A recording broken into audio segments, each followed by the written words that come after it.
Switzerland பற்றி இப்போ ஏன் பார்க்கணும் அப்படின்னா நிறைய ஆர்டர்லாம் எடுத்துக்கிட்டு இருக்காங்க. அண்ட் ஆல்சோ நம்மளுடைய கேட்டகரியில் இந்த கம்பெனி இப்போ வருது. ரூ. 100 ரூ. 150 கீழே இருக்க ஸ்டாக் தான் பேசிக்கிட்டு இருக்கோம். அந்த அடிப்படையில் பார்த்தீங்கன்னா 59 ரேஞ்செல்லாம் இப்போ ஷேர் பிரைஸ் இருக்கு. இந்த கம்பெனிக்கு எக்கச்சக்கமான பிரச்சனைகள் இருந்துச்சு. எல்லாத்துலேருந்து அவங்க வந்து மீண்டு வந்திருக்கிறாங்க. இப்போ என்ன மேட்ரு சுவிட்சர்லாந்து பற்றி அப்படின்னு பார்த்தீங்கன்னா, சுவிட்சர்லாந்து கம்பெனி வந்து ஒரு முக்கியமான ஆர்டர் எடுத்திருக்காங்க டாடா பவர் கம்பெனிக்கு. அதாவது 838 மெகாவாட் ரினியூவல் எனர்ஜிக்கான ஆர்டரை டாடா பவர் கிட்ட இருந்து சுவிட்சர்லாந்து கம்பெனி எடுத்துக்கிறாங்க. இது வந்து என்டிபிசி கிரீன் கம்பெனிக்கு கிட்ட இவங்க போட்ட டீலுக்கு அடுத்த கட்டமாக ஒரு பெரிய டீல்னு சொல்லலாம். ஏன்னா என்டிபிசி கிரீன் கிட்ட வந்து சமீபத்தில் என்ன பண்ணாங்க, 1544 மெகாவாட்டுக்கான ஒரு பெரிய டீலில் சைன் பண்ணாங்க.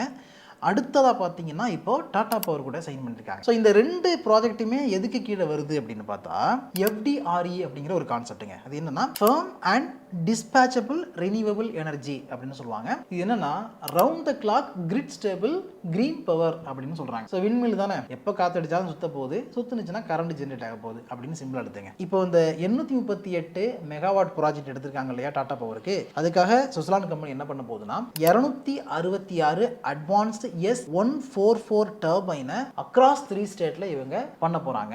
அக்ராஸ் 3 ஸ்டேட் அப்படின்னு பார்த்தீங்கன்னா கர்நாடகா, தமிழ்நாடு, மகாராஷ்டிரா. 302 மெகாவாட் கர்நாடகாவுக்கு வருது, 271 மெகாவாட் மகாராஷ்டிராவுக்கு வருது, அண்ட் 265 மெகாவாட் தமிழ்நாட்டுக்கு வரப்போகுது. தமிழ்நாட்டுக்கு வரப்போகுதுன்னா தமிழ்நாட்டில் இருந்து ஜென்ரேட் பண்ண போறாங்க. அந்த விண்ட் டர்பைனை இங்கே ஃபிக்ஸ் பண்ண போறாங்க. அதனால இந்த 260 மெகாவாட்ங்கிறது ஜென்ரேட் ஆகும். ஸோ 81,000 கோடிக்கு மேலே மார்க்கெட்டுக்கு வச்சிருக்க ஒரு கம்பெனி சுவிட்சர்லாந்து. அண்ட் இந்த கம்பெனியுடைய பி ரேஷியோ வந்து 39 ஆயிருக்கு, இண்டஸ்ட்ரி பி 49க்கு மேலே இருக்கு.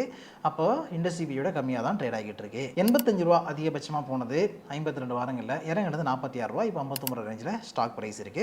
ROE 41க்கு மேலே இருக்கு, ROCE 32க்கு மேலே இருக்கு. பட் இதில் எப்பவுமே வந்து அதிர்ச்சி அளிக்கக்கூடிய ஒரு விஷயம் என்ன அப்படின்னு பார்த்தீங்கன்னா இந்த ப்ரொமோட்டர் ஹோல்டிங் தான். ஷேர் ஹோல்டிங் பேட்டர்ன் நம்ம எடுத்து பார்த்தோம்னா இப்போ கொடுக்கலாமா, இன்னும் கொஞ்ச நேரத்தில் கொடுக்கலாமா கோவிந்தா அப்படிங்கிற ரேஞ்சுக்கு இந்த ப்ரொமோட்டர் வந்து 11% தான் வச்சிருக்காரு. அடுத்தது வந்து FIIs அண்ட் DAs கொஞ்சம் அதிகமாக வச்சிருக்காங்க. அதிகமாக இந்த கம்பெனியை தூக்கி பிடிச்சிக்கிட்டு இருக்குது, தலைமையில் சுமந்துக்கிட்டு இருக்குது யார் அப்படின்னு பார்த்தீங்கன்னா நம்மள மாதிரியான ரிட்டைல் ஹோல்டர்ஸ் தான். 55% மேலே ரிட்டைல் ஹோல்டிங் இந்த கம்பெனியில் இருக்குது. டெட் ஈக்விட்டி ரேஷியோ 0.05 இருக்குது. அதாவது ரொம்ப ரொம்ப சூப்பராக இந்த கம்பெனி கடனை குறைச்சிருக்கிறாங்க. ஒரு காலத்தில் எல்லாம் வந்து 17,000 கோடி எல்லாம் கடன் இருந்துச்சு. இப்போ வந்து 320 கோடி 323 கோடி அப்படின்னு டெட் பர்டனை வந்து ரொம்ப ரொம்ப டிராஸ்டிக்காக கம்மி பண்ணியிருக்காங்க. ரொம்ப ரொம்ப சூப்பரான விஷயம் இதெல்லாம். இப்படி பல பாசிட்டிவான விஷயங்களும் இந்த கம்பெனிக்கு இருக்குது, சில நெகட்டிவ் ஃபேக்டர்ஸும் இந்த கம்பெனிக்கு இருக்குது அப்படிங்கிறத அக்செப்ட் பண்ணி தான் ஆகணும்.